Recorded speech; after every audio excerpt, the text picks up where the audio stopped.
Hi everyone, Michael Antfield here, and thank you for joining me here. So, this is an update on the COVID-19 coronavirus that's taking the world by storm. Really, this lockdown is horrendous. Now, in Costa Rica and probably many other places around the world, the lockdown means different things for different people around the world. And so, here, for example, we are allowed we're allowed to go to do shopping, but I think it's during the evenings is where we actually get locked down, where we actually can't go out once it gets dark. And so we're allowed to do our grocery shopping, go to the farmers markets and things like that. Um, but I think that's about it. Of course, there are other stores and other places that are opened, but a lot of places are actually closed, and there are, yeah, it's like a real financial struggle for many, many people. And so, this whole issue, and I've listened recently today actually to Will Tuttle on the World Peace Diet Circle call, and I heard him and a few others talk about the situation that's happening with the this virus and what's actually happening behind the scenes. And so Will Tuttle and I can't remember and recall the other people's names, but basically he has so much experience with questioning the culture, and also the other gentleman that was speaking has about 20 years experience into what's happening within the media and within the culture pertaining to these epidemics, maybe the virus or maybe some other things like 9/11 or stock market crash or whatever. So the whole idea about this video, and I want to ultimately talk about this video. Now, I'm not sure if I'm able to actually post this video link. Probably I will still do that, but I will basically, it has to do with World Peace Diet facilitators and facilitators that are able to teach the ideas in the World Peace Diet, which I am a facilitator since 2014. And basically, he has a circle call that's like once every month. Now he's doing it more frequently because of this epidemic that's happening with the virus situation. And anyways, what he was saying basically is to question the narratives, all the narratives of our culture. And even if we're vegans, to really question the media and the governments and all these, pharmaceutical industry and the health professionals and all that stuff. Just question everything and understand that we really don't know what's happening behind the scenes, who's telling the truth and who's not. And according to this other gentleman that came on, basically, he was saying that in his 20 years, somewhat research, that this is all fabricated. And it's really because of two things. It's number one, it's because of the higher elite people, whatever you want to call them, cabal or shadow government or Illuminati or whatever. It's those people that are doing this, and they have these epidemics, not just viruses, but all kinds of different epidemics throughout the world every something like 7 or 8 years. And this is like the biggest one that we've had so far because everyone is in turmoil and everyone's in lockdown. And him and Will Tuttle were talking about what may happen with vaccines and with the culture and how we should create and basically create alternative communities. And so these videos that I'm creating again are going to be twofold. First is to understand what this is all about, and secondly, to what do we do? Like, how do we solve this? How do we get around this situation that's happening today? What do we do? What's the solution? And so the first thing is to understand where it's really coming from. And we really don't know where it's coming from. Now, according to this gentleman that was on with Will Tuttle, he said that um, it is the elite people, it's the people higher up. It's also the 5G. So Will Tuttle was talking about that it is also the 5G in all these areas where the people are getting these viruses. It's coming from areas that have installed many of these 5G towers because there's something like 70 gigahertz of frequencies that are in the air, and people get affected by these things, and it affects their immune system.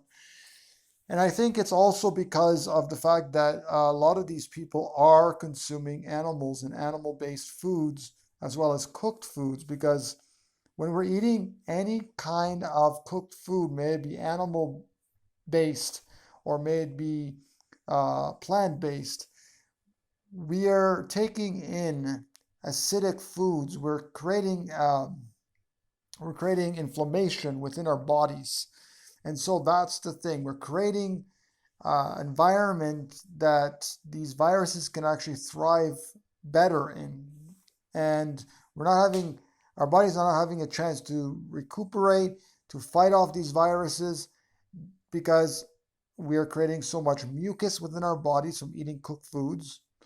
We're creating so much acidity within our bodies from eating cooked foods. And Will Tuttle did not address these issues because a lot of people are still, even vegan doctors like John McDougall and so forth, are still addicted to eating cooked foods. And so cooked foods is one of the problems. But the bigger problem is, again, the animal foods that we're consuming because we're consuming so much death and torture and stealing, and we're raping other animals, or at least we're paying farmers and slaughterhouse workers to do that for us. And so we're supporting this industry that is really killing everything and everyone within this whole system. And so we live in a herding culture, and we are so entrenched in this way of living that we think it's normal, natural, and necessary in order to, it's just normal, natural, and necessary to be doing so in this culture that we live in. So we live in a herding culture, which means that we ultimately are enslaving, and we're seeing other animals, non-human animals, as property, as food, as things to be used. And we herd them and we cage them and we see them as property, and they're ours to use, and we sell them by the pound and so forth.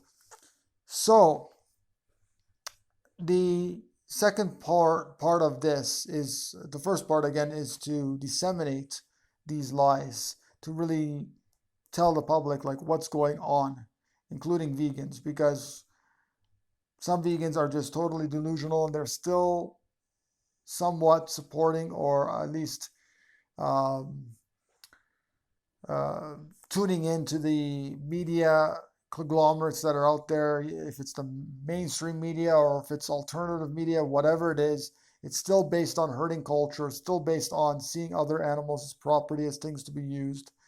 And this is the problem. So the second thing is that as vegans now, we should come together to create alternative communities. Let's not fight the old system, but let's create alternative communities.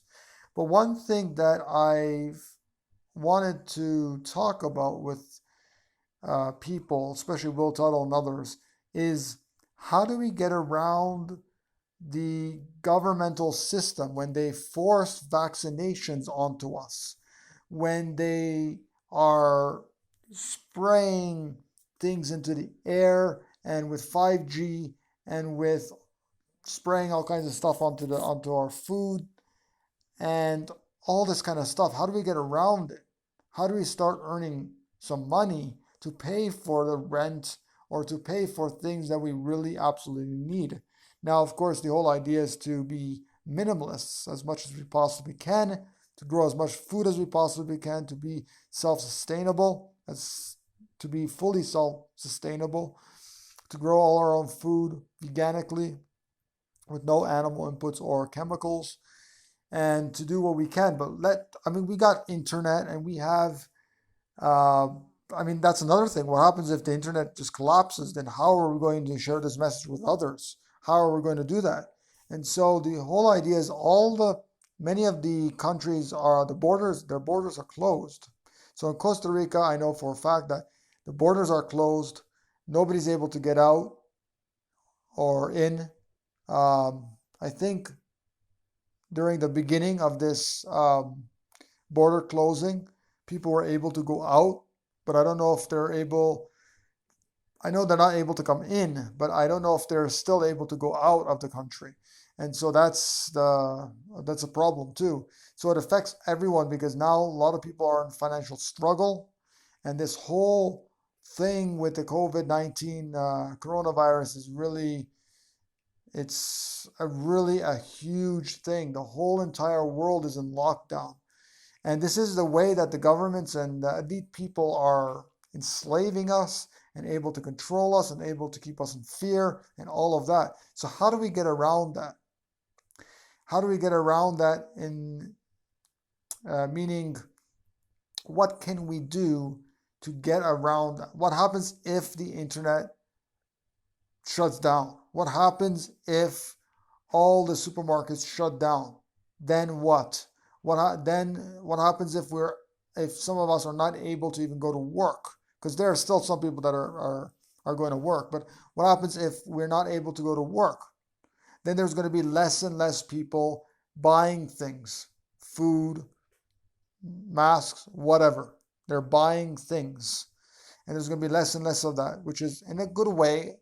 It's in a way it's good because we're not being as much consumers and materialistic consumers, but it's not good in another way because, like for example, myself, I have a community, or I'm trying to build a community and retreats and host retreats, but I can't do it if people are not coming into Costa Rica. So whoever's in Costa Rica already, that's the people that I'm going to have to target. But it's hard. There's only so many English speaking people in this place here. I could probably get my friend that could translate from English to Spanish to help out with this. And that way I can actually target a larger audience. And that's what I'm going to probably do is target Spanish speaking people and get him to come here and do these retreats with me. And so that's one thing. But how do people do it if they have vegans do it if they're have to or they go out and they go to work for a living. They go to a job each and every day and earn a living. How to do we pay for rent? How do we pay for internet and our car expenses and all these things? So the one idea that I have and that I share in my book, Creating a Beautiful World, is basically to, as much as we possibly can, to minimize our buying and spending habits. So to become minimalists, to buy only and absolutely what we need in order to survive. And secondly, to be as self-sustainable as possible. So growing our own food, having our own electricity through alternative energy means, to having our own water, and just creating our lives that we're independent of governments and city officials with our electricity and water and all that stuff. Now, I'm not there fully myself, but I'm striving to do what I can to grow as much food as I possibly can. I'm going to be most likely even diverting the water from the creek that is not too far down the mountain from where I am, a couple hundred meters maybe. No, maybe it's, I'm not sure how far it is, but it's uh, little ways down. Divert the water from the creek all the way up and have my own water and have my own electricity as well through some kind of powered. I have an elliptical trainer old, very old elliptical trainer, and you can probably do that with those cycling machines and stuff like that. But basically, trying to create alternative energy through some other means because solar still costs a lot of money, and they're not the most reliable. Wind also costs a lot of money; it's still not fully reliable. So a lot of different things, and I might even take the energy from the water, hydroelectric. I think that's what they call it, hydro something. But taking the energy from the creek and creating some of the power to my place. So those are things that I'm in the works now, and I'm creating also gardens. And it's taking some time because right now we're in a dry season, as well as the soil is not very good, so I have to put nutrients back into the soil, as well as creating composting. So that's what I'm going to be doing. What I'm doing now is creating the compost and all of that. So this being said, this is the second thing to do is to become fully self-sustainable. And thirdly is what happens if things just ceases. Let's say the internet just stops. Let's say the supermarkets stop. What do we do? How do we deal with this? So the whole idea is to, as many people as we possibly can, to bring, first of all, we need to, as vegans and raw vegans, we need to bring together the masses of vegans and raw vegans together as a world community and to create a world community. If it's online or if it's physically, and physically is actually the most important thing, to create physical uh, communities wherever you are, whatever it is, if it's a group discussions, if it's a gathering, if it's to talk about these ideas, or even to create a physical community, a physical, like an intentional community with vegans and raw vegans. And so that is what we need to start doing right away. We need to start doing this like now, creating the vision for the future. And so we must start right now at this moment. So wherever you are, basically there is people in your area or anywhere close by, vegans that are willing to help. Now, they can help in various ways. You can help with sharing the message to, uh, if you have a large following, you can share the message with your large followers through YouTube or through other means. And also through, if you are financially well off, put that money towards a really good cause, which is really to share your wealth, or at least part of your wealth, with vegans advocates, vegan and animal advocates that are sharing veganism to others, that are trying to create communities. So we need to pool our resources, whatever resources we have, pool our resources and come up with solutions to creating these communities, these physical communities. This is what we need to do. There's no time later on to do this. We're all on lockdown and we need to come up with solutions. This is not about, again, about doing it next week or doing it, next couple of months or doing it next year, because we don't have time. We don't have 6 years. We don't have 4 years.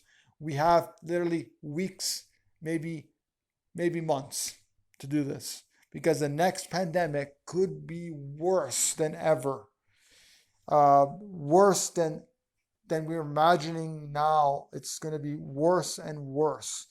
Uh, as many people say, we probably have, like experts and scientists and so forth are saying, we probably have a few decades left on this earth as human beings, probably 2 or 3 decades, and I'm on with them. I if we don't radically change to include all species in our sphere of compassion, we're not going to last probably past 2040. So 2040 or 2050 at the most is our timeline as human beings becoming extinct if we don't change our eating habits, even to at least becoming vegan. And what I feel is that we're in this dire situation right now, and it's so important as vegans we come together and minusing all these differences that we have or we may have, we need to come together and share our similarities, share what we have in common with each other. And that is to create the world we really want to live in. A Garden of Eden. Now, at any moment in time, things can be shut off. Like I mentioned, the internet can just vanish. Like today or tomorrow, it can vanish. And that is why it's so important that we start to understand that we need to be fully self-sustainable, as well as trying to come up with solutions to, for example, the internet, solutions to creating alternative communities, solutions to what do we do if some of us are not fully self-sustainable yet and not growing all their food. What happens if all the supermarkets close down? So people need to help one another. As vegans, we need to come together and we need to help one another. If somebody is growing food, they need to distribute the food to as many vegans as they possibly can. And if they have their own electricity, or if they have other alternative means of living, if they have some money, they can distribute their wealth in whatever way they can to other vegans to help one another. And so there are a lot of people now that are giving out free seminars and free audiobooks and free this and free that. I'm giving literally everything away for free. If you want to learn more about the situation that we're facing on this earth, I will literally send you my ebooks for free. Okay, I will send you my ebooks absolutely free. If you have the means to support my work so I can continue this Peaceful Village and sharing the message with as many people as I can, do get it on Amazon and other ways, because it's available also in Barnes and Noble. It's available on Chapters Indigo in Canada, available throughout Europe and throughout the rest of the world. So it's basically everywhere, my books. And I have audiobooks and I have other mediums as well. So I have articles and I have interviews and I have all these things that I'm giving away for free to anyone who is in need of this information. Everyone is, basically. So if you're able to support, even better, thank you so much. If you're able to translate the books and any of my videos to another language, please do so, because I need all the help to get this message out to the world. What else I wanted to mention? Yeah, so basically we're in a turmoil right now, and I know these videos are going on long, like very long, but I really want people to understand that this is such a crucial time to understand that there's no longer can we stay silent? We have to talk about these issues, the truth about these issues. We have to start creating communities now, physically creating the communities, the physical communities in our areas, wherever we live, creating those communities. Since the internet is still up, we have a chance to share this message to the world, to literally billions of people. Billions of people can potentially hear this message to the world. Everybody's locked in lockdown. There's YouTube, there's Facebook. Start posting things about this. It's so vital that we get this information out and we start to work together as vegans and raw vegans and fruitarians and everyone in between to share this message, number one, and to start to create these communities, these physical communities in our areas. So we need to educate people first of all, and then share the message with others. So let's start doing that. Thank you so much for listening. Share this video, give it a thumbs up, subscribe to my email newsletter and to the YouTube channel. Thanks so much for watching. I'll see you soon, everybody.